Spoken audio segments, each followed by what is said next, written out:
Hola, buenos días a todos y a todas, la Chodibé, buena tarde. Bueno, vamos a comenzar esta mesa hacia una pluridiversidad, ¿vale? Y en primer lugar, la cuestión era daros las gracias, ¿no?, a todos y a todas por haber asistido, darle las gracias también al equipo de Cultura, ¿no?, por habernos invitado a este encuentro, a esta mesa, y bueno, y al Centro también, ¿no?, de Cultura Contemporánea, que es un lugar magnífico, además no conocía, ¿no? Como hemos apurado de tiempo, voy a presentarle brevemente a mis compañeras de mesa y ya entramos en materia, ¿no? Tengo a mi derecha a Paola de la Vega Velastelli, que es doctora en Estudios Culturales Latinoamericanos por la Universidad Andina Simón Bolívar. Es docente investigadora de la carrera de Artes Visuales en la Pontificia Universidad Católica de Ecuador y es colaboradora del movimiento latinoamericano Cultura Viva, que trabaja fundamentalmente por la gestión cultural democrática, comunitaria, cuestiones de democracia, de política, de experiencias locales, y como publicación reciente, Genealogías para una gestión cultural crítica, de Edipuce 2024. Más a la derecha tengo a Helios Garcés, que para mí, a nivel personal, claro, es una opinión personal, es uno de los pensadores más excelentes para comprender las interrelaciones entre modernidad, diversidad cultural, raza, racialización, racismo, ¿no?, entendida también como representación y como política, ¿no? Él es escritor e investigador sobre, como he comentado, políticas y narrativas de la raza y el racismo en el contexto fundamentalmente, aunque no solo del Estado español, y es cronista habitual de medios de comunicación y revistas como El Salto, Contexto, La Marea o Tabula Rasa, ¿no? Entre otros libros que ha escrito, y los tengo todos en casa, primo, Entrevista a un insecto atravesado por la luz, un poemario de Eolas, ediciones Eolas 2021, Mi abuela no ha leído a Marx, Amargor 2019, y recientemente con Bellaterra, en 2024, Religión versus Revolución, Malcolm X, musulmán de la liberación. Creo que la mesa, la representación de las dos personas que tenemos aquí es más que interesante, ¿no?, para este debate. Entonces voy a introducir el debate antes de entrar en las preguntas, ¿no?, sobre las que vamos a trabajar, ¿no? En primer lugar, como saben y ya lo habrán dicho, esta mesa, ¿no?, y este encuentro está dentro de la conferencia Mundiacult, que se han celebrado dos en Ciudad de México, en 1982 y en 2022. Y en 2022 es donde se comenzó a pensar o a sentar las bases de que la cultura, un aspecto, una dimensión transversal que debería aparecer como objetivo de desarrollo sostenible, ¿no? Pero es aquí en Barcelona, en esta tercera conferencia mundial, donde se va, entiendo, a concretar las políticas o las acciones que van a terminar de definir cómo va a ser qué y cómo va a ser la cultura como objetivo de desarrollo sostenible, ¿no? Entonces, esta mesa lo que propone, ¿no?, en ese marco es una reflexión crítica, abierta, por supuesto, en torno a los límites, tensiones y posibilidades de la diversidad cultural, ¿vale?, o de la pluralidad, de la pluridiversidad o de la cultura, tanto como categorías como práctica, ¿no? Entonces, bueno, en función a esto me gustaría, y bueno, otra cosa más, no es un asunto menor, creo yo, esta mesa y el hecho de hablar sobre la pluridiversidad, sobre la cultura. La pluridiversidad en este caso, aunque ahora entraremos, entiende más que una cuestión de pluralidad cultural, sino de otras diversidades. Por eso es, digamos, ¿no?, mucho más inclusiva, no me gusta la palabra, para que nos entendamos, ¿no?, mucho más abierta o caben más diversidades, ¿no? Entonces no es un asunto menor porque el concepto, el sentido que le demos a cultura son los sentidos que van a tomar esas prácticas. Y yo tengo muchas dudas de que mucha gente, incluso los que hacen las políticas, también los que estudian y están en la academia, en otros sitios, sepan lo que es cultura, ¿no? Entonces por eso creo que es interesante el debate. Si no sabemos definir o dar unos sentidos concretos a eso que es cultura, sobre lo que vamos a normativizar y arrojar sobre otras poblaciones, pues es interesante, ¿no? que sepamos o que entendamos qué es eso de cultura, ¿no? Entonces, a partir de ahí ya lanzo las preguntas y ya os dejo a vosotras hablar. ¿Qué entendemos por diversidad cultural, pluridiversidad, cultura? Podemos entrar en multiculturalidad, interculturalidad, y todos esos conceptos que están en la misma familia, digámoslo así, ¿no? Semántica. Lanzo la pregunta. Paula. Sí. Bueno, buenos días a todos y todas. Es una alegría y también es muy importante para mí poder ocupar como ecuatoriana, ¿no? Un espacio que habitualmente los ecuatorianos no suelen, digamos, ocupar, ¿no? Entonces, hablando de diversidad, es importante abrir esos espacios de participación también en estos lugares que finalmente son lugares de poder, ¿no? Y de visibilidad. ¿Y qué entendemos por diversidad? Y bueno, yo pensaba como ecuatoriana y desde mi propio lugar de enunciación, que para mí esa palabra siempre alude o me remite a los proyectos de Estado-Nación, que son proyectos que en América Latina, digamos, todos quienes hemos estudiado la diversidad es inevitable hablar de este debate, y sobre todo de la ideología del mestizaje, ¿no? Que es un tema que creo que se va a debatir además en otra de las mesas, ¿no? Frente a esa idea de un Estado monocultural, que son los proyectos de Estado-Nación en América Latina, la disputa por la diversidad cultural se entiende sobre todo en nuestra historia, y hablo particularmente de Ecuador, desde las luchas de los pueblos indígenas, ¿no? Fundamentalmente han sido dos disputas históricas desde los años 30, ¿no? Que han luchado precisamente por esa diversidad, que es la lucha por la tierra, por la propiedad colectiva de la tierra y la propiedad comunal, ¿no?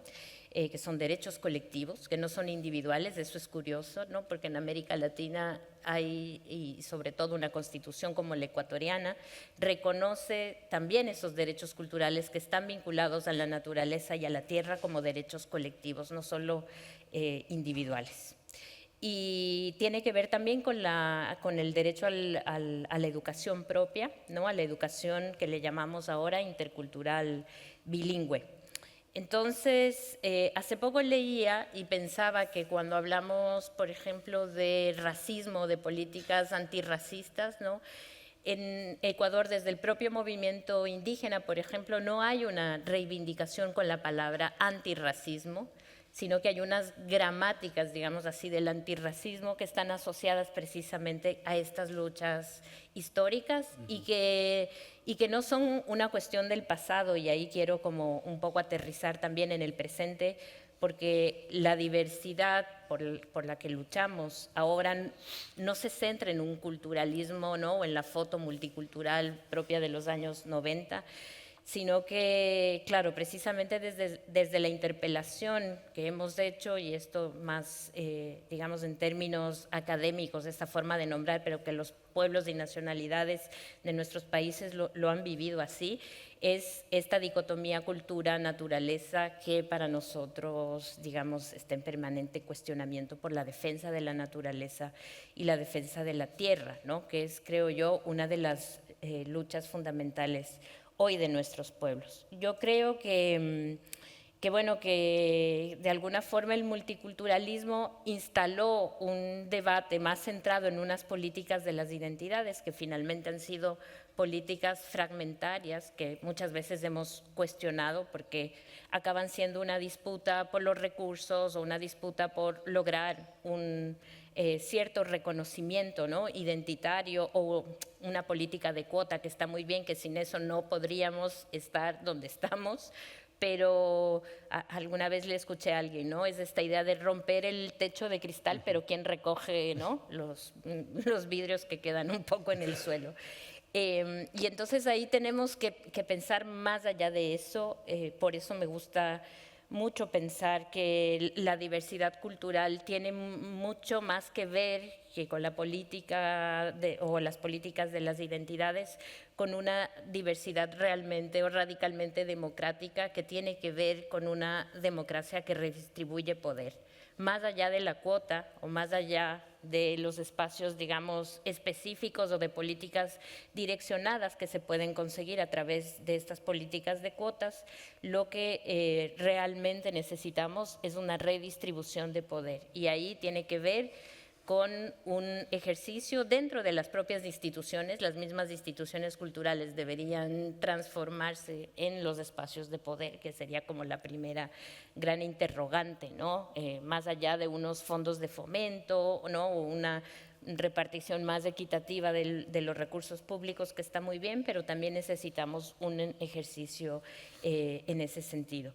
Y la otra gran disputa para mí tiene que ver con la naturaleza y con los derechos de la naturaleza. Bueno, muchas y muchos de ustedes saben quizá que Ecuador tiene hasta ahora, aunque ahora está en riesgo, tiene la Constitución, una de las constituciones más avanzadas en el mundo, que reconoce los derechos de la naturaleza. Y eso es muy importante en este momento, porque cuando hablamos de preservar la diversidad cultural en un momento en el que el movimiento indígena está siendo criminalizado, ¿no? Tachado como terrorista, hasta hace poco el gobierno ha decretado, ¿no?, el alza del precio del diésel, ¿no? El diésel es un tipo de combustible con el que funcionan los transportes de alimentos, ¿no?, sobre todo del campo hacia la ciudad. Y ese incremento de $1 para los pueblos indígenas, que son los que trabajan la tierra en Ecuador, ha sido un golpe muy, muy fuerte, y estamos atravesando un momento de protesta social, ¿no? Y ahí es cuando el racismo, por ejemplo, sale nuevamente, ¿no? Indios, tal y cual, está todavía como muy arraigado en el pensamiento colonial, ese colonialismo interno, ¿no?, tan vigente en nuestras sociedades. Y ahí nos hace ver que todavía no se entiende muy bien, que hay una relación muy clara entre esos derechos culturales que celebramos cuando se trata de fiestas populares, ¿no?, cuando se trata de la artesanía, una producción material de esas culturas, pero cuando se trata de hablar de una diversidad integrada a otros derechos, ¿no?, hay ahí una división, ¿no? Entonces es muy lindo reivindicar eso que se vuelve, ¿no?, casi una marca, una identidad nacional, pero no hay, digamos, una real conciencia de una defensa integral de derechos cuando se trata de pensar en eso. Y además, bueno, hay que hablar que los pueblos indígenas son los grandes defensores de la naturaleza frente a los proyectos extractivos, ¿no?, que están llegando con mucha fuerza, mineras, sobre todo petroleras,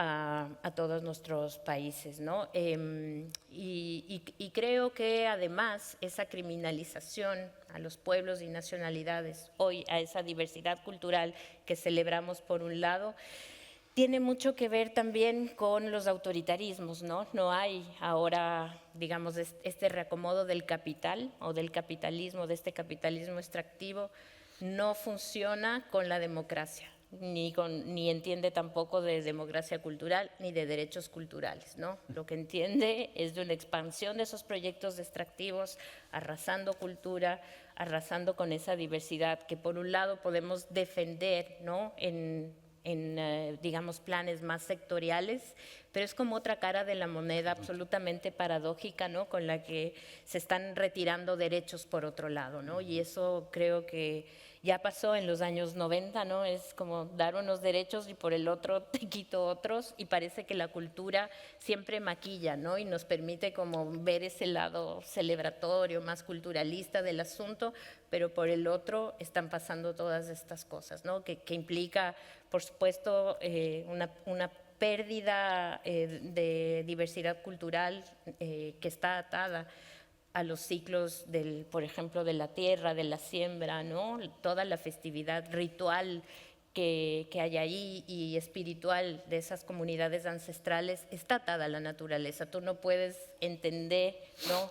Si hay la desaparición de una selva o la pérdida de un río, ¿no? Hay una pérdida también muy grande de esa cultura localizada alrededor de esas, digamos, de esos territorios, ¿no? Tal vez ahí con eso me callo un rato.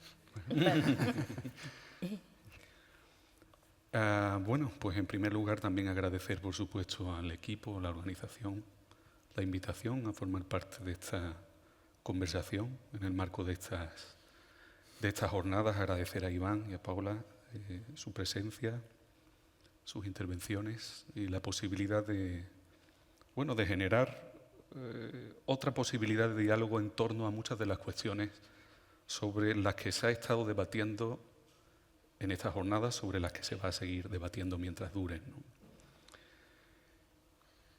Bueno, los compañeros nos pidieron mucha brevedad, ¿verdad?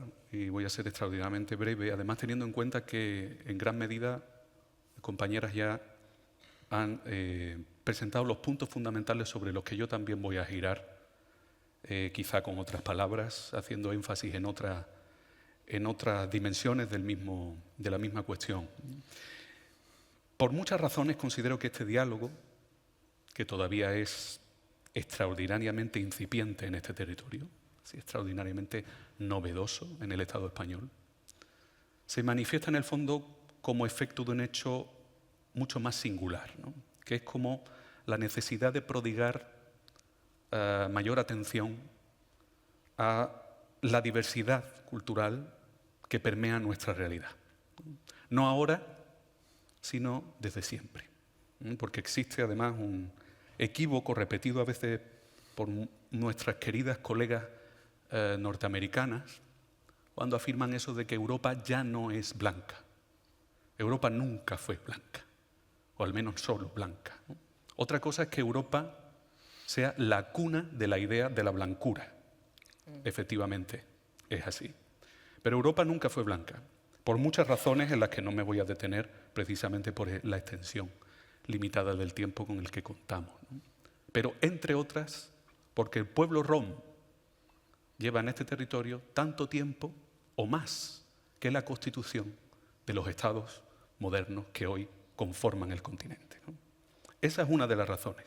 Pero por otra sabemos que los fenómenos del colonialismo y de la trata transatlántica de pueblos africanos secuestrados, esclavizados, ha convertido estos territorios desde hace siglos en territorios de una extraordinaria diversidad, paradójicamente.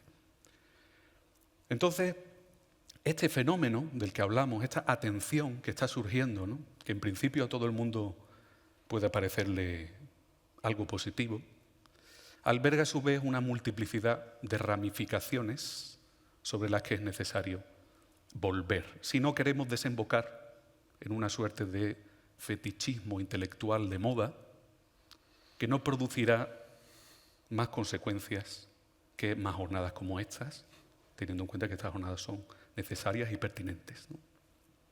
Es decir, la pretensión de que es posible abordar esta conversación en abstracto es ya un síntoma, sino del problema, de parte importante del problema al que nos enfrentamos. Ya Iván lo estaba insinuando. ¿De qué hablamos cuando hablamos de cultura? La pregunta sobre la cultura en el marco de los territorios controlados por los estados-nación modernos es irremediablemente una pregunta sobre el poder. Y no se puede evitar esa discusión. Si se evita esa discusión, está bien desde un punto de vista intelectual netamente burgués. Pero no llegamos al corazón de la cuestión, a uno de ellos, ¿no? Porque este cuerpo tiene muchos corazones. O sea, me refiero a la pretensión de que podemos abordar una discusión puramente epistemológica sobre qué es cultura, qué es multiculturalidad, qué es diversidad cultural, qué es intercultural. En muchas ocasiones incluso netamente nominal, una discusión nominal. Me refiero a la pretensión de que es posible abordar este debate puramente de manera epistemológica sobre los marcos que debemos utilizar para abordar la heterogénea realidad cultural que define nuestros territorios, al mismo tiempo que damos la espalda a las escandalosas desigualdades estructurales que la definen. Hablo de la realidad, por ejemplo, de este barrio en el que vivo. Hablo de la realidad de los bochornosos desahucios que cada día se producen en este barrio y en otros muchos barrios de la periferia de los territorios del Estado español, cebándose precisamente con familias migrantes, familias gitanas, familias de clases trabajadoras subalternizadas. Hablo de la realidad de los centros de internamiento para extranjeros. Hablo de la ley de extranjería. Hablo de la realidad del rostro de los barrios más empobrecidos, más marginados y más despreciados del Estado español, en los que precisamente esa heterogeneidad cultural no por casualidad se hace más extraordinariamente manifiesta. ¿Cómo dialogan estos marcos con esa realidad? Esa es la pregunta. ¿Cómo dialogan estos marcos, estos debates con esa realidad a la que no debemos dar la espalda, ¿no? O sea, yo comprendo que desde un punto de vista incluso académico, o al menos un punto de vista académico vinculado al establishment, de un punto de vista académico crítico, estas realidades son groseras, ¿no? Cuando las dice uno, sabe que ya está abandonando el lugar de la sofisticación, el lugar de los discursos atractivos y sexys, las discusiones abstractas de salón. Estamos abandonando ese lugar, ¿no? Ya, es decir, tenemos que tener en cuenta que si enfrentamos con honestidad esta realidad a la que hago mención, la pretensión de abordar esta discusión de forma abstracta se va al garete, hablando en plata, ¿no? Pero es que además es interesante analizar qué define esta pretensión de abordar esta discusión en estos momentos en abstracto. Y cuidado, no estoy diciendo que eso es lo que está ocurriendo aquí. Estoy diciendo que es una tendencia que podemos observar en este territorio, en los que, de nuevo, repito, la discusión sobre diversidad cultural, sobre pluridiversidad, sobre multiculturalidad, sobre interculturalidad, todavía en términos históricos, es muy joven, muy nueva. Estas pretensiones forman parte de una suerte de alienación que define el marco neocolonial, burgués, que en su afán por naturalizar el orden socioeconómico del capital, del capitalismo, que es el orden socioeconómico desde que opera el marco del que todavía somos presos, termina produciendo al final, a través de estos debates, espejismos. Y esos espejismos, lamentablemente, protegen las desigualdades estructurales contra las que decimos luchar. Y de nuevo, no estoy diciendo que estas conversaciones no deban producirse, estas conversaciones sobre la idoneidad de estas categorías, sino que si estas conversaciones, al margen de su dimensión abstracta, epistemológica, intelectual y técnica, legislativa incluso, si estas conversaciones no se producen al mismo tiempo que enfrentamos en ellas y confrontamos las causas de la desigualdad estructural, entonces, consciente o inconscientemente, lo que estamos haciendo es producir estrategias de readaptación e integración en los peores términos, integración progresista, readaptación multicultural, intercultural, incluso pluriversal. Estamos produciendo estrategias de readaptación de nuestros pueblos y comunidades a un marco socioeconómico, político y cultural que seguirá produciendo las mismas desigualdades estructurales. Entonces, es menester y es importante abordar la dimensión material que palpita tras esta discusión. De nuevo, repito, sin que eso quiera decir que haya que abandonar esta discusión. Esta discusión es importante, pero al mismo tiempo es importante no darle la espalda a la dimensión material de las condiciones vitales que palpitan tras estos debates. Es imposible no interrogar estos marcos a la luz de la situación de nuestros pueblos, a la luz de la situación de nuestras comunidades, a la luz de la situación de nuestras clases trabajadoras subalternas que, a pesar de las excepciones a nivel individual, siguen conformando la periferia, no la periferia interiorizada, sino la periferia real en términos económicos, sociales, culturales y políticos que definen los territorios del Estado español. Y creo que ahí lo voy a dejar. Voy a hilar antes de pasar a la segunda pregunta con vuestras intervenciones, porque hay todos los puntos, muchos puntos interesantes, que pena que dure una hora solamente, ¿no? Pero incidiendo, ¿no?, en lo que habéis dicho y en esto último que has dicho, Elio, para pinchar, para no dejar una cuestión solamente en abstracto, ¿no? Y voy a poner un ejemplo muy concreto que me sucedió a mí, para que veamos qué importantes son estas cuestiones y trascenderla de la cuestión de significado o semántica, aunque para mí hay que empezar por ahí. Porque si no sabemos qué sentidos, qué significados tiene eso que vamos a hacer, lo que vamos a hacer es un ridículo o algo perjudicial para muchas comunidades, ¿no? Entonces, la cuestión de la cultura confundida, como creo que ha pasado, Paola, con identidad nacional, que son dos cuestiones distintas. Ecuatoriano, francés, español. En todo caso, será una identidad territorializada, como yo la llamo. Roma, Yevlia, Jernagua, Icún, Otavalo. Esos son para mí identidades culturales. Con toda, en fin, la falta de pureza, quiero decir, con todas las discusiones que hay sobre eso, ¿no? Pero esas son identidades desterritorializadas, como yo las llamo. Los territorios para mí no tienen cultura, son los grupos humanos los que producen cultura. Claro que hay una relación con el territorio, pero son los grupos humanos los que producen cultura, ¿no? Esa es una, confundir cultura con identidad nacional. Español, francés, polaco, muy bien, pero yo soy romá, esa es mi identidad étnica y política. La otra es una identidad jurídico, administrativa o llámela como quieran, ¿no? Esa es una, y eso es muy importante.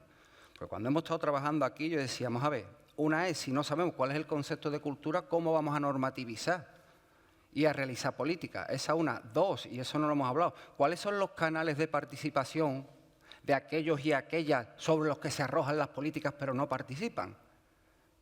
O sea, los canales para mí de participación, si hay que participar, y eso sería otra, los canales de participación en ciertos entornos de saber-poder, también hay que trabajarlos muy bien.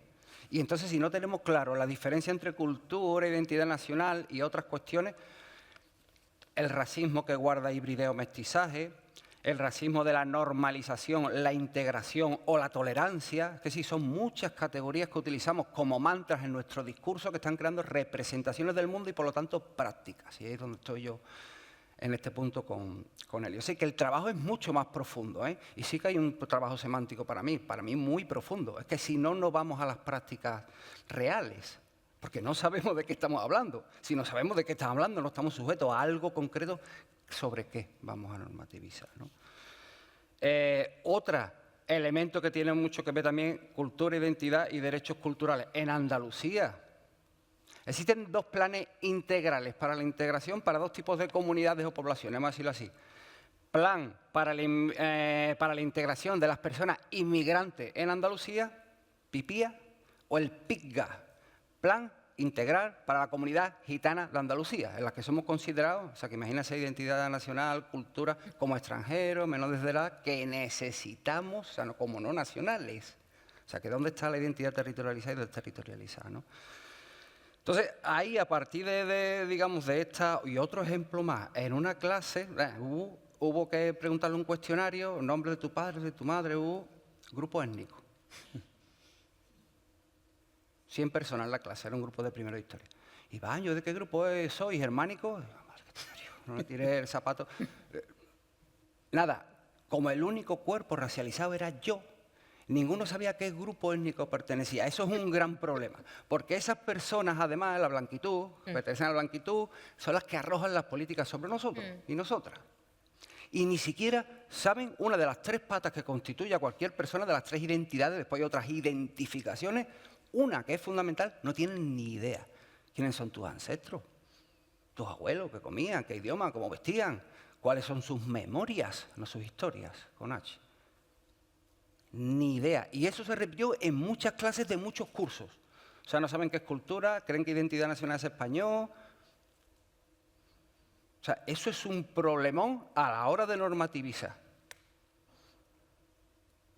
Porque nos deja siempre en la misma posición. Entonces, ahí es donde voy en la segunda cuestión, ¿no? ¿Hasta qué punto los marcos y las categorías que utilizamos para definir este tipo de relaciones, de procesos, de dinámicas, son válidos o suficientes? Porque En mi caso, yo creo que no son válidos ni tampoco suficientes. Os lanzo la pregunta, ¿no? Por experiencia y por formación, es decir, bajado a la práctica, a lo empírico, no solo en la cuestión semántica, ¿no? Sí, tremendo tu comentario. Agüita. No, pensaba que, claro, cuando tú decías lo de la identidad y la diferencia con la cultura, claro, yo también entiendo que las políticas de identidad son finalmente unas categorías con las que se administran las identidades desde los estados, ¿no? Y eso además a partir de, bueno, justo hablábamos Mundiacult 82, México, ¿no? El famoso concepto de cultura y el reconocimiento de la diversidad cultural. Y que claro, ahí comienzan unas políticas precisamente de administración, al menos en el caso de América Latina, que es desde donde hablo y el contexto que conozco, de esa administración de las identidades. Y además todo el nuevo constitucionalismo, ¿no es cierto?, que aparece a partir de finales de los 80, ¿no? Nuevas constituciones que empiezan a reconocer precisamente las lenguas, ¿no? Bueno, es además retorno a la democracia, es lo que un poco también está pasando aquí en España a finales de los 70, ¿no? Y bueno, y la diversidad lingüística quizás como la base, ¿no?, de ese reconocimiento. Pero más allá de eso está la otra cultura que no se deja administrar, no sé ni cómo decirle, ¿no?, que no se deja encapsular en ciertas categorías y que está viva, ¿no?, que es muy difícil, digamos, que encontrar quizá una identificación, porque además las políticas de la identidad acaban siendo una suerte de fragmentación, ¿no? Y luego cuando decíamos las políticas de cuotas, en algún momento que me invitaron a un taller, decía, bueno, ¿cómo hacemos unas políticas de la identidad interseccionales, ¿no? Y yo les decía, ay, qué complicado, es como que sumamos quién es el más precarizado, ¿no?, el más subalternizado, y le damos más recursos, o sea, ¿o para qué es esto, cierto? Entonces, es como muy complicado. Y ahí el problema de la identidad para mí, digamos, se derrumba cuando pienso en ciertas alianzas y solidaridades políticas como lo que plantean los transfeminismos o los feminismos comunitarios en América Latina. O sea, no es solo una lucha de género, sino también es una disputa, ¿no?, por la vida. O sea, es decir, es por las desigualdades de las que hablaba Helios, ¿no? Es una lucha contra medidas neoliberales, que hay que llamarlo así, ¿no?, que es ahora, además de nuestros países, estamos en una regresión terrible de derechos con las luchas populares indígenas. O sea, es decir, ahí es más allá de la identidad. Y yo creo que estamos en un momento como este en el que tenemos que volver a defender además principios democráticos que aparentemente nuestras sociedades habían asimilado, ¿no? Es una democracia que no cumplió sus promesas y que ahora, ¿no?, están ocupando su lugar otra vez, ¿no?, digamos, estos perfiles autoritarios. Sí, eso como primer comentario. No sé. Sí, poco que añadir. Realmente es cierto, además, es importante porque en el proceso de desestabilizar el marco, los cimientos pretendidamente neutros desde los que parten los debates a los que estamos asistiendo, incluido el nuestro, ¿verdad? Uno puede tomar una deriva que acabe volcando la balanza hacia el otro extremo. Y es cierto que, tal y como decía Iván, es importante hacer hincapié en la necesidad de abordar, en términos semánticos, en términos de reflexión crítica seria, de qué estamos hablando cuando hablamos de todas estas categorías, no por una cuestión banal, sino porque efectivamente es la teoría o el concepto de estas categorías, nuestro sentido de esta categoría, el que después se manifiesta en las prácticas. A tenor en términos mayoritarios, y siempre hay que decirlo porque es muy complejo, ¿no? Esto no quiere decir que yo vaya a, de alguna manera, minusvalorar o ningunear el trabajo de todas las técnicas, técnicos, figuras que trabajan en su día a día en torno a esta cuestión que todavía no sabemos muy bien qué es en estos territorios de la cultura. Pero a tenor de cuál es el efecto de esas prácticas sobre nuestros territorios, efectivamente, algo está fallando y es grave y es profundo, es un nivel profundo. El problema tiene que ver con que en estos territorios, y vuelvo de nuevo, ¿no?, hago hincapié en ello porque es importante, en nuestros territorios estos debates, estas discusiones están en un punto casi germinal, embrionario. Así como la discusión general sobre el elefante en la habitación del racismo institucional en estos territorios. Por mucho que de vez en cuando aparezca de nuevo 2 o 3 declaraciones simbólicas que se las lleva el río cuando pasa de nuevo la temporada. A pesar de esas declaraciones más o menos simbólicas de vez en cuando, buenas intenciones manifestadas desde los sectores más progresistas de nuestro sistema político, la discusión sobre el racismo en nuestros territorios no existe. No existe discusión sobre el racismo institucional. No sabemos de qué estamos hablando cuando hablamos de racismo. Muchas veces todavía es muy habitual escuchar a la gente hablar de racismo como si se tratara de una serie de prejuicios, ¿no?, de estereotipos que uno tiene sobre otro. Y entonces, claro, existe el racismo hacia todo, hacia aquí, hacia allá, hacia más allá, ¿no? Y no se reconocen las estructuras de poder históricas que permean la historia de estos territorios y que explican precisamente que nuestros pueblos sigan habitando la periferia. No se explican las razones por las cuales existen guetos en los institutos y colegios de estos territorios. No se explica por qué existe acoso policial en nuestros barrios y en otros. No se explica por qué no ha existido ni siquiera un reconocimiento en términos jurídicos de la realidad de opresión que el pueblo gitano lleva enfrentando durante 6 siglos aquí, incluidos intentos de exterminio como el de la prisión general o el intento de exterminio que el Estado español llevó a cabo en el siglo XVIII contra la población gitana. Más allá de nuevo de los discursos momentáneos y de las gestas simbólicas que son necesarias, pero que si no vienen acompañadas precisamente de prácticas, y ahí vuelvo sobre lo que Paola e Iván están manifestando de manera muy adecuada, si no volvemos a dar una vuelta sobre cuál es el origen de esas prácticas, en qué visión del mundo se fundamentan, seguiremos teniendo ese problema. Y por otra parte, hay que destacar, aunque teniendo muchas precauciones, que también ha remarcado Paola y me parece excepcionalmente importante, extremar nuestras precauciones frente a las políticas de la identidad como una herramienta más del neoliberalismo para apuntalar el mismo sistema que produce las desigualdades, pero ahora con caras de todos los colores.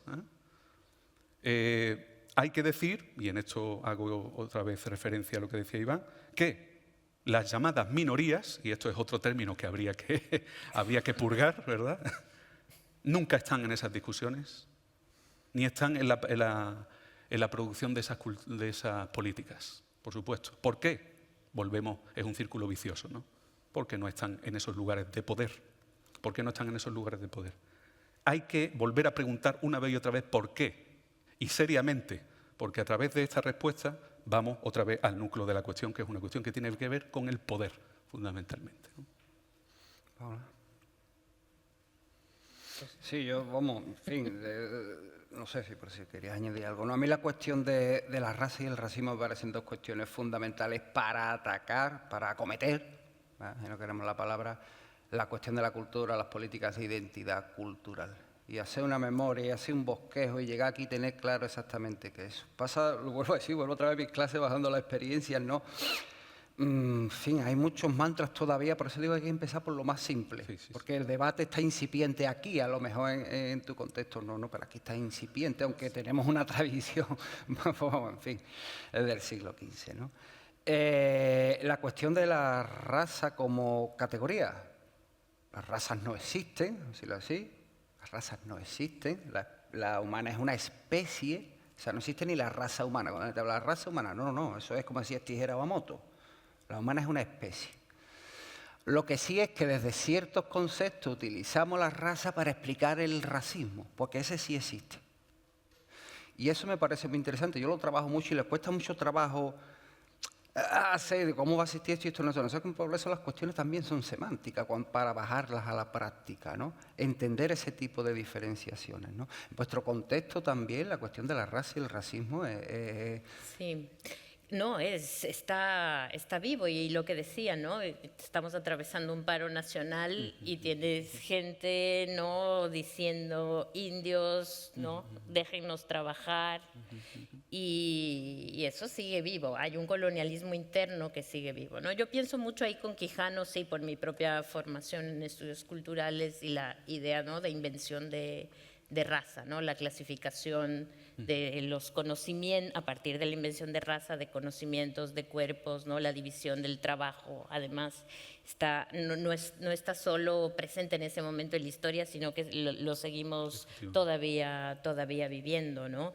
Sin embargo, algo que quería añadir a lo que decía Helios hace un momento, las políticas de cuotas, algo que he estado pensando últimamente y que no lo he desarrollado muy bien porque no he tenido mucho tiempo para darle la vuelta, pero si bien hemos sido muy críticos con las políticas de cuotas, yo creo, y ahora en estos momentos en los que la diversidad se vuelve un problema, ya no es ni siquiera digamos, una base para pensar las políticas de ciertos estados, sino todo lo contrario, ¿no es cierto? La expulsión de las diversidades y la negación de esas diversidades en unos contextos culturales hace que tengamos que volver a esas políticas de cuotas como la única o de los pocos recursos que tenemos en momentos como estos antidiversidad, ¿no? O antipolíticas de la diversidad, porque la diversidad ya no es la razón para celebrar, sino es un problema. Entonces nos queda agarrarnos de esas políticas casi como la conquista, digamos, que hemos tenido, ¿no? Eso es lo que le he estado dando un poco la vuelta, no sé. Helios ya no quiere decir nada. No, Helio, de raza, racismo, nada. Ah, de raza, sí, racismo. Sí, sí, por supuesto, y además, de hecho, es curioso que, de nuevo, en nuestro contexto, la reacción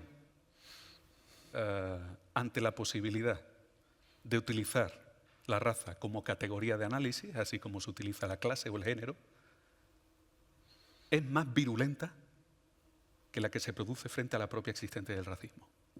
Sí, no está... La reacción frente a la posibilidad de utilizar la categoría raza como categoría de análisis de estructuras de poder que existen, como categoría de análisis de uno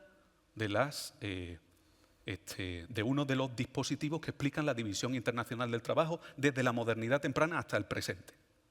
La posibilidad de utilizar la categoría raza como categoría de análisis, así como se utiliza la clase, el género, etcétera, produce reacciones más virulentas que el propio racismo. Y eso es sintomático, ¿no? Y eso es una realidad que vivimos en mayor o menor medida todas aquellas personas que nos dedicamos a analizar la cuestión de la raza y el racismo en estos territorios. Es algo constatado, ¿no? Entonces, es muy importante. Y de hecho, además, valga la redundancia, sintomático también, que esa resistencia se muestre tan visceral precisamente en estos territorios, que explican históricamente la emergencia de la categoría de raza. Por eso precisamente, tal vez. Precisamente, cuesta tanto, ¿verdad? Cuesta tanto. Y en otros entornos, en otros contextos, aunque es mal utilizado, prostituida, pero se utiliza, ¿no? Aquí te echan la cruz o no te dejan entrar en esos espacios o está vedado de los entornos institucionales. Y yo estoy de acuerdo con ellos. Si queremos cambiar no solo las mentalidades, sino las prácticas, ese discurso tiene que estar en las posibilidades de cambios o de transformación. Si no, vamos a seguir reproduciendo o entrando en cuestiones menores como políticas de cuotas, ¿no? Me parece un asunto interesante. Entonces os hago otra pregunta. ¿Cómo podemos, y esta es muy complicada, hay mucho tiempo pensando en esto, cómo desprendernos, práctico y semántico, cómo desprendernos de este tipo de categorías, de este tipo de prácticas, de este tipo de no representación en estos entornos, ¿no? La representación, cuando hablo de representación, hablo de política. O sea, para mí la política es representación, no a quién votamos, ¿no? ¿Quién vote? Entonces, ¿qué formas de transitar para desprendernos de esta categoría, para construir, para trabajar otras posibilidades, vías, caminos en plural? Porque no solo habría una, habrá muchas en función de los contextos, las motivaciones, las alianzas, cosas de las que no hemos hablado. Todos estos, no sé, en vuestro entorno, en vuestras experiencias en el día a día. Pero estos debates están en la calle, vamos a decirlo así. En los entornos donde yo me muevo no en lo académico, no en cuestiones muy puntuales, pero en los movimientos sociales y en otras mentes pensantes que no están o no suelen estar además en estos entornos, sí se está produciendo ese debate, ¿no? Entonces, ¿cómo procedéis, ¿no?, a ese desprendimiento, ¿no?, a esas otras posibilidades vía camino? Y si es posible establecer un diálogo, un debate, una presencia, una representación aquí que sea real, efectiva, quiero decir, no solamente por estar, ¿no? Bueno, yo siendo profe en una universidad, claro, ¿cómo combates el racismo, ¿no?, desde el lugar que ocupas, ¿no? Es como, para mí es fundamental. Entonces, ¿desde qué incluyo en el corpus académico de lo que estoy enseñando, ¿no? Los casos, las lecturas, las reflexiones, de dónde vienen, ¿no? A quién leemos, cómo pensamos, o los referentes artísticos que analizamos. Creo que para mí ocupar esos microespacios es como fundamental, porque aunque el racismo no se nombra, porque tampoco se nombra en Ecuador, parece decir, ¿cómo? ¿Ustedes son racistas? Claro, por supuesto, ¿no? Porque todo el efecto de la colonialidad está como muy, o ha permeado la subjetividad, ¿no? Además, sobre todo de unas élites, sí, que son, bueno, dueñas además del capital, etcétera, y que permanentemente han racializado a ciertos cuerpos y ciertas vidas, ¿no? En función además de esa división del trabajo que hablábamos, y que ha provocado además una violencia estructural que es histórica, ¿no? Pero bueno, el primer espacio, pienso yo, en lo académico, ¿no? La diversidad o esa justicia epistémica para mí es fundamental, ¿no? Eso es uno.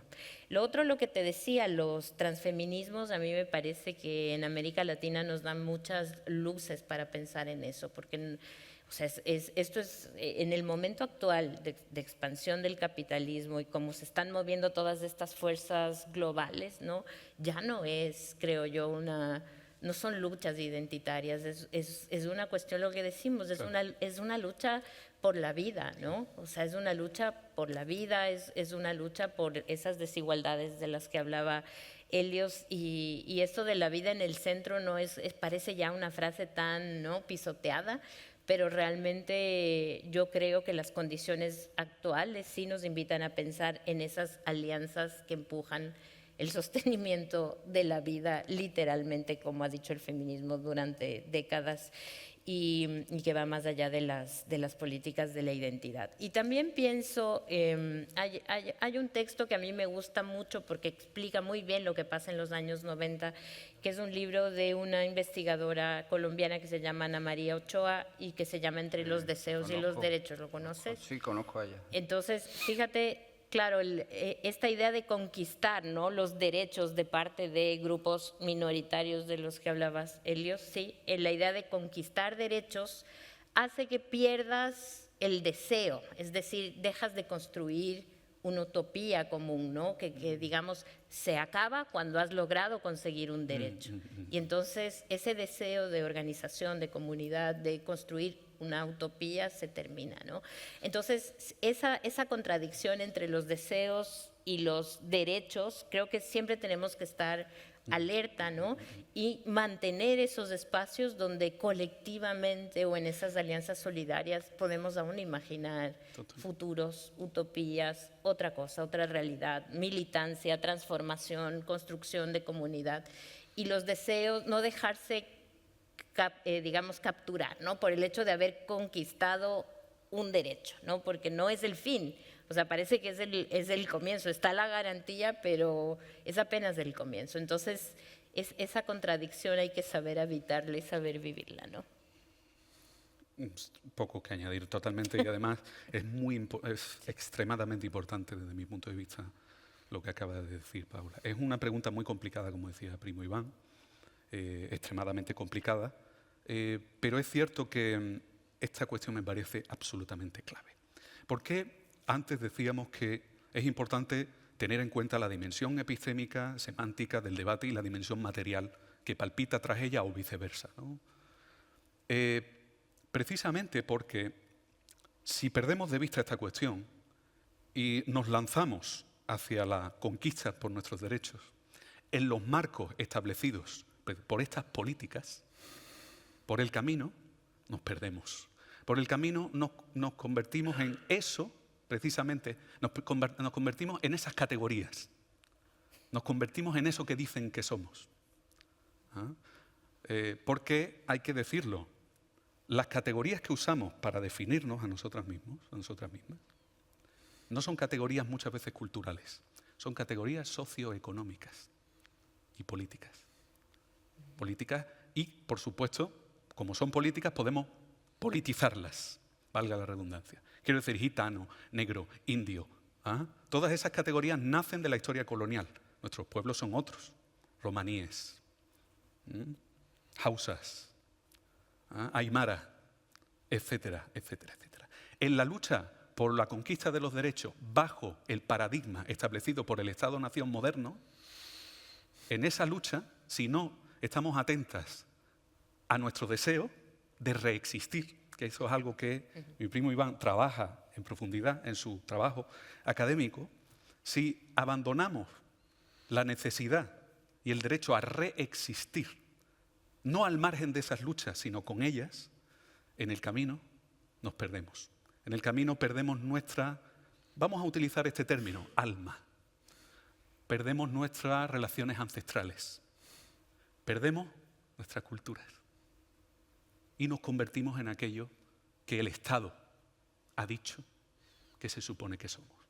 Entonces, esta tensión entre lucha por los derechos y reexistir, y esa reexistencia es una reexistencia pluriversal, ahora sí, porque es con otras, es con otras comunidades, es con otras alteridades. Si perdemos la tensión, pues desembocamos en convertirnos en parte del problema, en rostros de colores que gestionan las miserias, y eso es otra de las estrategias, conscientes o inconscientes, del Estado para perpetuar sus relaciones de poder. Y eso es historia colonial clásica, el colaboracionismo que siempre ha existido en torno al colonizador y el colonizado. Entonces, esto es muy importante. Ahora, el cómo, los comos en plural, eso tenemos que definirlo en las luchas, claro. Tan importante como el qué, para mí siempre lo hablo el cómo, ¿no? Yo creo que sí, además hay una diferencia en ese porque esto es una actividad continua, constante cuando estamos localizados, situados en estas posiciones, ¿no? Sí participar por estrategia, y no siempre, sí participar por estrategia, y eso que es democracia, que es participativo, que es colaborativo, donde hay discusiones también y debate y hay confrontación, lo de por abajo y por arriba, entre comillas, se produce por debajo. En mis experiencias, no académicas, sino de vida, no es que las otras no sean de vida, pero están en otras lógicas, ahí sí hay esos debates, se hablan estas cuestiones, esa oportunidad de de construir otro tipo de democracias, de alianzas, de categorías. Y ese también será un trabajo muy importante que por ahí lo tengo hecho. ¿Cómo traducimos en esos niveles lo que vamos a decir aquí? Porque eso es muy difícil, porque hay que utilizar las categorías para que nos entiendan. Yo digo, no, identidad territorializada, no, es que el francés no es como va a ser lo mismo que Roma en cuanto a identidad, ¿no? Ese trabajo también de traducción que tenemos que hacer, ¿no?, en nuestras comunidades o en nuestros movimientos, ¿no?, es muy importante, no solo ahí, que estamos haciendo su trabajo y nos vamos a seguir más para ahí, sino aquí. Como representación, ¿no?, como política. Otra cosa es capacidad para poder, y eso habría que trabajarlo, ¿no?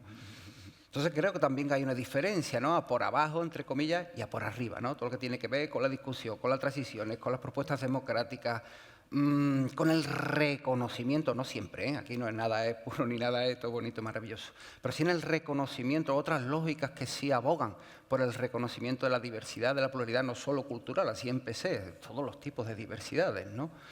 En experiencias, ¿no? Por ejemplo, en las Yevalas, en mi caso, ¿no? Experiencias, o sea, plurales, que fueron de un primer paso de desconocimiento a ser ahora familia. Y eso se produce por abajo, nunca, en ningún momento, por arriba. Y que implica respirar, amar, comer, dormir, llorar, entender la lengua, la espiritualidad, en fin, otras muchas cuestiones que se ponen en común y que no sucede aquí, que es muy complicado. Por eso aquí estos contextos me parece muy difícil transitar, apartar. ¿Por qué? Porque nosotros estamos enunciándonos en los exteriores, no en los bordes. Los bordes, como decían Saldúa, para mí se queda en el borde, todavía está dentro, no, en los exteriores, fuera de. De hecho, y no quiero andar mucho de esto, la mayoría de movimientos que han tenido éxito para subvertir es porque han quedado estructuras diferentes al Estado. Y por ahí han crecido. Me voy a quedar ahí, o sea, porque esto no es cualquier cosa. Entonces, bueno, no es cualquier asunto el que estamos tratando, ¿no? Creo que tienes que abrir ¿Qué ha un pasado? espacio de diálogo. Sí, que pierdo el vuelo. Bueno, pues no sé, alguna cosa más, Helio, Paola, Helios. No, antes de esencial esta discusión, antes de abrir el paso al público, hay una cuestión que me parece fundamental que se enlaza precisamente con lo que acabas de mencionar sobre precisamente qué es lo que queda fuera, ¿verdad? Qué es lo que se construye en esas exterioridades relativas. Es fundamental. La creación de instituciones propias, si se quiere, y cuidado con el concepto de institución. Yo me estoy refiriendo a una concepción tosquellana de la palabra institución. Francesc Tosquellas, el gran psiquiatra, revolucionario, psicoanalista, marxista, exiliado, muy poco conocido lamentablemente en su territorio, de Reus, hablaba de la psicoterapia institucional. Tosquellas lo que decía era, y lo decía en el frente contra el fascismo, el franquismo y el falangismo, aquí. No lo decía desde un despacho. No puedo, es decir, no, un burgués no puede hacer psiquiatría, decía Tosquellas. Un burgués no puede hacer psiquiatría, porque la condición de ese estado burgués es una condición de comodidad, de deseo de conquista, que le hace perder la perspectiva que es necesaria para sanar a los individuos. Esto lo decía él desde un punto de vista psicoanalítico. Pero él decía que hay que crear instituciones y las instituciones tienen que ser orgánicas y tienen que estar atravesados continuamente por procesos de mediación en todas las direcciones constantemente, por todos los elementos que forman parte del día a día. Y eso no son, ¿cómo decirlo?, administraciones estancas. Eso son proyecciones del Estado, que como decía Tosquellas, decía, el Estado no posibilita la emergencia de instituciones orgánicas. Es otra manera de entender la institucionalidad, ¿no? Las luchas institucionales, las luchas instituyentes. Pero esos procesos instituyentes en los exteriores son fundamentales. Y eso lo demuestra, como decía Iván, también la propia historia. Y yo quiero cerrar con una cosa, conectando con lo que decía Helios. Hay una categoría que he trabajado que es la de utopía concreta, ¿no? Y cuando tú dices prácticas instituyentes, ¿no?, siempre pienso en esos procesos que son como inaudibles para el Estado en un momento y que pueden tardar décadas en ser reconocidos como una política estatal, pero que sin embargo están generando transformaciones que son radicales, ¿no? Ese es el caso de la educación intercultural bilingüe en Ecuador, que es una lucha que comienza en los años 30 y que fue reconocida apenas como una política de Estado a finales de los 90. O sea, tuvieron que pasar más de 60 y pico de años para que eso sea una política pública, pero mientras tanto se iban haciendo las transformaciones desde el movimiento indígena en las comunidades, ¿no?, de la Sierra Central andina ecuatoriana. Pero eso quiere decir que ahí hay una práctica, ¿no?, que no es. Y lo otro que quería decir es que también creo que se puede perforar el Estado por dentro. O sea, sí creo que puede haber unos caballitos de Troya, ¿no?, que se meten así y fisuran el Estado y generan, que no son transformaciones radicales desde ahí, pero creo que sí hay unos gestos de transformación que posibilitan otras cosas y que pueden ser también aliados y aliadas, creo yo.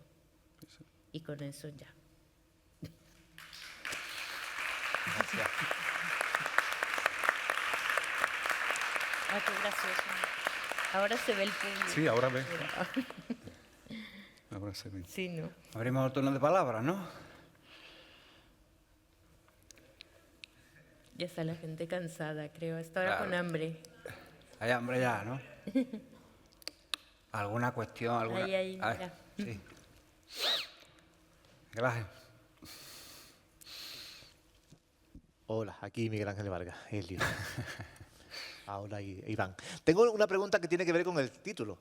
Es decir, no sé si desde la organización, desde el comisariado de la jornada, se ha pensado en una definición de pluridiversidad como algo que es un marco de posibilidad dentro de esto que estabais hablando del Estado. A lo mejor conecta con esto que decía Paola, de las pequeñas grietas que ocurren en determinados microespacios del Estado, porque el Estado, ¿qué es el Estado?, que sería otro debate, o dentro del Estado, ¿quiénes estamos?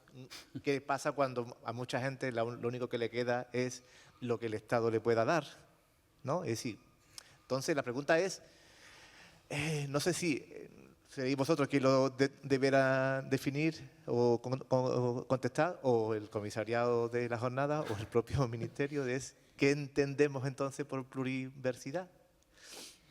Yo me imagino que O tomaron la categoría pluridiversidad, de... perdón. Sí. Me imagino que tomaron la categoría de Boaventura, ¿no? De esta idea de ecología de saberes. Me imagino que iba por ahí. Escobar también. Sí, Dussel también, sí, creo. Dussel también, sí. O sea, me imagino que vino por ahí, ¿no? La idea. Utilizar la categoría ya es extraño en estos entornos. Sí, muy extraño. Lo suyo es como lo suyo. Raza y racismo. Venga, vamos a hacer un debate de verdad, pero un debate que sea continuo, continuado y en todas las instituciones a todos los niveles, ¿no? Y vamos a enterarnos, ¿verdad?, de qué va la copla, ¿no? Porque si no, no nos enteramos de qué va la copla con cultura. Pero bueno, pluridiversidad puede ser, digamos, un primer giro de llave. Yo qué sé, para intentar abrir la puerta. La puerta se podrá abrir, no se podrá abrir, a lo mejor tenemos que pegar una patada, yo no lo sé. Pero es una posibilidad, tenemos que construir posibilidades en todos los niveles, ámbitos y dimensiones, ¿no? El concepto de pluridiversidad, yo que he formado parte, ¿no?, de la asesoría, viene o parte de ahí también, ¿no? Claro, y tal vez para descentrar el debate del racismo, ¿no? Y abrir género, se trata de incluir... Yo lo otras tenía con ese perspectivas, pensamiento sí. que cupiera aquí. Claro. Concepto, la categoría, porque es muy difícil abrir ese melón en estos entornos, ¿no? En esto y en otros entornos institucionales, hegemónicos, coloniales, como lo queramos. Sí. Entonces, digamos que es una propuesta que viene tal vez de la asesoría, aceptada por el encuentro, por el grupo de cultura, y que hay que darle las gracias también, ¿no? Porque no es sencillo, es lo que hablamos, ¿no? Si no, los que me conocéis, yo no estaba aquí. O sea, seguro. Sí, además el mero debate, ¿verdad?, que estamos teniendo aquí, pues ha posibilitado que podamos hablar de raza, racismo, etcétera, desigualdad estructural. Puede ser una llavecita, como decía Iván, y en este caso sí que puede ser, como decía Paula, yo estoy de acuerdo. Antes no lo pensaba así, ahora sí. Creo que el Estado o las instituciones que rodean al Estado son perforables. ¿Eso qué quiere decir? Quiere decir que el Estado es un engranaje, el Estado son múltiples engranajes de poder, hay que reconocer eso, son engranajes de disputa, es un espacio de disputa y como tal hay que disputarlo. No todo el mundo puede estar en todas las luchas, cada uno tiene que elegir su frente. Yo creo que la idea de que se puede estar en todo es falsa, eso sí lo aseguro. No creo que haya energía suficiente para estar en todo. Pero creo que es una lucha, ¿no? Y desde ahí recuerdo que en las jornadas de Capgirar en Canteris que se celebraron el año pasado, la gran pensadora, profesora Fátima El Tayeb, habló de reformas antirreformistas. Esto es interesante para mí. Dice, desde este lado de la institución que pertenece a la administración del Estado, etcétera, no podemos hablar de transformación radical, por supuesto, y además carecería de honestidad. Pero sí podemos hablar de que quizás podemos poner en marcha reformas antirreformistas. Reformas que sean tacañas con las instituciones, generosas con los que están fuera de ellas. De tal manera que esas reformas, por ser antirreformistas, abren la puerta a procesos instituyentes que sí sean revolucionarios o transformadores. Entonces ahí es una tensión que también hay que aceptar y que ver, ¿no? Porque existe.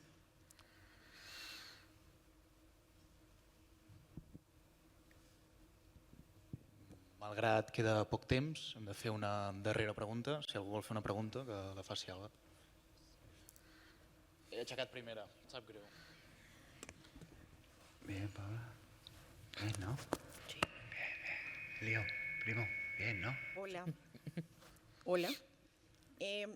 Usualmente las categorías son utilizadas para la creación de políticas públicas, iniciativas legislativas, adoptar decisiones judiciales. Y la pregunta que me surge es,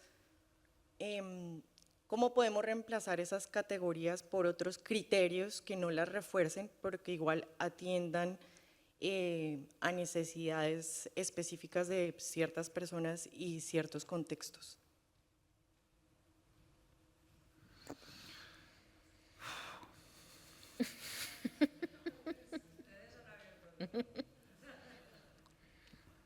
Es una gran pregunta, ¿no? Claro, porque las categorías sí te permiten, por ejemplo, una redistribución de recursos o de, ¿no?, ciertos espacios de participación. Te permiten, por supuesto, hacer eso. Sí, o te dan, por ejemplo, bueno, en Ecuador hay en los fondos de fomento de las artes, ¿no? Te ponen 10 puntos más, 20 puntos más si eres mujer, LGTB, si eres una persona de un pueblo o nacionalidad, ¿no? Te permiten, digamos, de alguna forma acortar esa brecha de desigualdad a través de eso. Si eso no existiera, ¿qué otra manera hay? Por supuesto que hay otras maneras, pero demoran muchos años, ¿no? Implican una redistribución mucho mayor de capital cultural, de recursos, de todo, ¿no? Entonces, ¿cómo hace si no tenemos esa categoría, ¿no? ¿Qué podemos imaginar?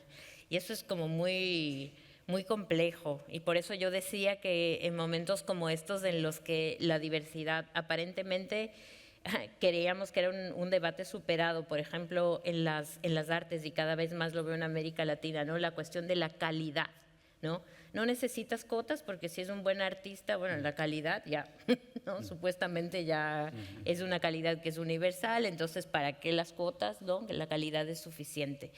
Y no necesitamos de esas políticas, ¿no? Entonces dices, bueno, o sea, sí, claro, vamos a seguir necesitando de eso, porque si no nos anclamos a eso y no reclamamos por eso, perdemos como el único anclaje que tenemos ahí, digamos, de lucha por esos espacios. Y ahora, ¿qué hacemos para transformar eso? Yo creo que nos va a tomar un tiempo como repensar, ¿no? Porque no es una pregunta fácil, porque las políticas de cuotas llevan desde los años 90, o sea, llevamos no sé cuántos años, ya casi 30 años de haber trabajado con eso.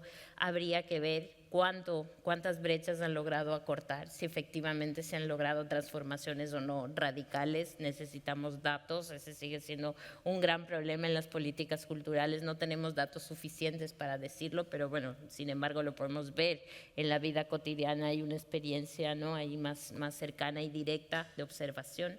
Entonces, ya nos van a apagar las luces. No sé si me callo o que ya se terminó, no sé. Así estamos Bueno. cómodos, ¿no? Para la mirada. Sí, mejor Sí. decirlo.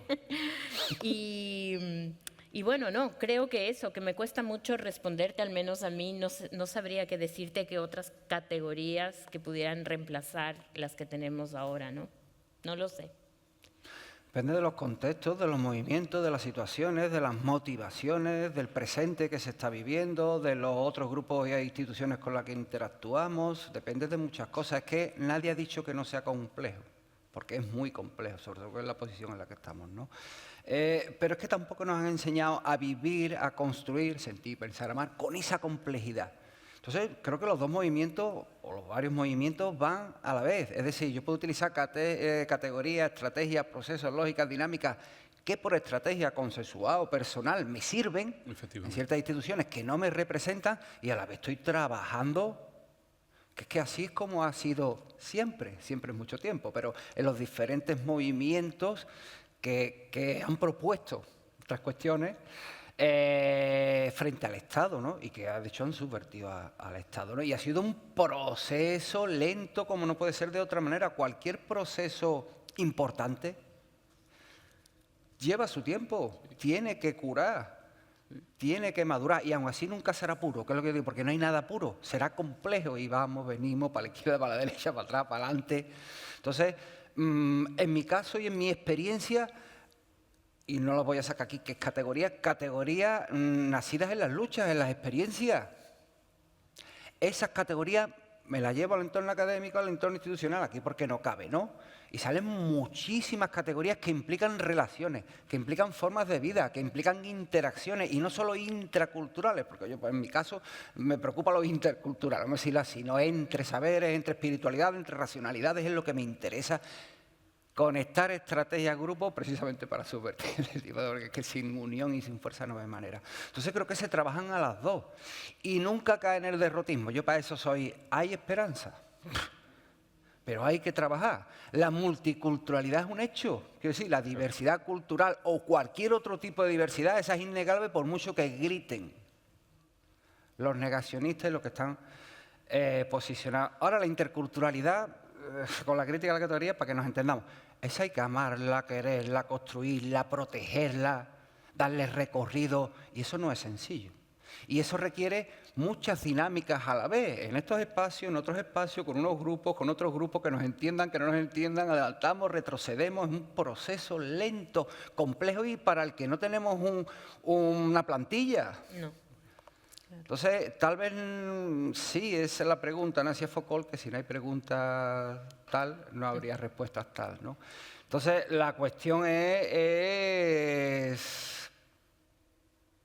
bueno, vale, me voy a quedar ahí, me quedo ahí porque si no me voy a enrollar y no... Pero yo creo que hay esperanza y que creo que en las luchas, en el contacto con otras, escuchando mucho, yo soy muy de la escucha, escuchando mucho, debatiendo mucho, es como...